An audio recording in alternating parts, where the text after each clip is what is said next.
Hi havia la cort de França cap allà l'any 1700, el baró de Bidet, conegut pels seus invents. El baró feia molts dies que tenia ficat l'ull en trobar un sistema pràctic de posar el cul en remull. Passejant-se per Versalles va trobar la inspiració. Veient uns ànecs sucant el cul a un sortió i va exclamar a l'estranger: «Eué, caja, ne trobé! Sé joli, rajolinet, que les oques tonifiquen, si la fiquen una pica, mantendrà le pompisnet». Pel disseny de l'artefacte, el baró molt oportú li va vendre les anxures a Madame Pompadour. Després tota la noblesa va esbandir-s'hi de bon grat, la prenent un tal neteja que va quedar homologat. Però en majors el populatxo també volia l'invent.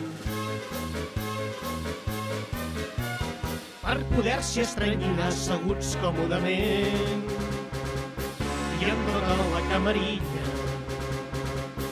van aprendre la Bastilla. Que se merde, preguntant-lo a la noblesa, la revolució francesa, que vos ha de pensar? La Comuna de París va instaurar-se un part de decret, per això sempre van junts la Comuna i el Bidet. I així gràcies a en Danton, en Marat i en Robespierre, totes les dones de França s'hi renten la pom de terra. I el baró amb aquest invent es va fer tan important com el comte de Foix Gras i el marquès de Croissant. I així va passar la història, el Bidet cap a la glòria.